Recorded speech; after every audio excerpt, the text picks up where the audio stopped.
এই যে মব কালচারটা চালু হয়েছে, এটা 5ই আগস্ট পরবর্তী সময়ে চালু হয়েছে। মিথ্যা কোন ঘটনা দিয়ে আক্রমণ করে দলবদ্ধভাবে সংঘটিত যে অকারেন্সগুলো হচ্ছে, এটা বাংলাদেশে ইতিপূর্বে ছিল না। আপনারা জানেন বাংলাদেশ এখন একটি ক্রান্তিকালের মধ্যে যাচ্ছে। এই 5ই আগস্ট পরবর্তী বাংলাদেশের চিত্র যা হওয়া উচিত ছিল তার একদম সম্পূর্ণ বিপরীত চিত্র। বাংলাদেশে ইতিপূর্বে কখনোই যেটা হয় নাই, যে এই যে মব কালচারটা চালু হয়েছে, এটা 5ই আগস্ট পরবর্তী সময়ে চালু হয়েছে।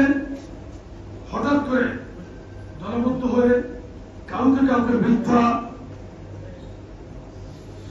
মিথ্যা কোন ঘটনা দিয়ে আক্রমণ করে দলবদ্ধভাবে সংঘটিত যে অকারেন্সগুলো হচ্ছে, এটা বাংলাদেশে ইতিপূর্বে ছিল না। অন্ধ্রপ্রদেশ সরকার আজকে তাদের নির্লিপ্ততায়, প্রশাসনিক উদাসীনতা বলেন, শৈথিল্যতা বলেন, এর মাধ্যমে বাংলাদেশ আজ অবাধ খনি চক্রের অভয়ারণ্যে পরিণত হয়েছে, আইন শৃঙ্খলা চরম অবনতি হয়েছে। বাংলাদেশ জাতীয়তাবাদী যুবদল এতে উদ্বিগ্ন। যুবদলের কেন্দ্রীয় নেতা এবং আপনারা যারা যুবদলকে কাঠামোগত দিক দিয়ে আপনারা আপনাদের দায়িত্বের জায়গা থেকে জেলা এবং মহানগরীতে সুসংগঠিত করে নেতৃত্ব দিচ্ছেন, তারা আমরা প্রত্যেকেই কিন্তু আজকে উদ্বিগ্ন। আমাদেরকে চোখ কান খোলা রেখে রাজনীতি করতে হবে। কেউ কেউ চাচ্ছে আমাদেরকে, তারা উস্কানি দিচ্ছে যাতে আমরা তাদের উস্কানিতে পা দিই, কিন্তু এই উস্কানিতে পা দেওয়া যাবে না। আমরা আমাদের দায়িত্বশীল জায়গা থেকে বাংলাদেশকে নতুন বাংলাদেশ বিনির্মাণের জন্য আমাদের প্রিয় নেতা বিএনপির ভারপ্রাপ্ত চেয়ারম্যান জনাব তারেক রহমান উনি প্রতিনিধিত্ব যে বার্তা দিচ্ছেন, সেই বার্তা অনুসরণ করেই আমরা বাংলাদেশের রাজনীতিকে এগিয়ে নিয়ে যাব সমৃদ্ধ বাংলাদেশ করার জন্য।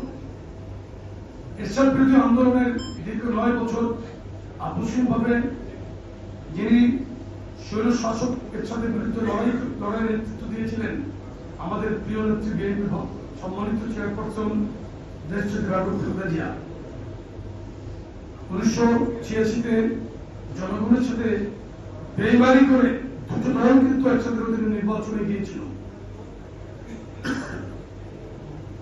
তথাকথিত বেইমান জাতীয় বেইমান আওয়ামী লীগ এবং মুক্তিযুদ্ধের বিরোধিতাকারী দল জামাত ইসলামী কিন্তু তখন এরশাদের অধীনে নির্বাচনে গিয়েছিল।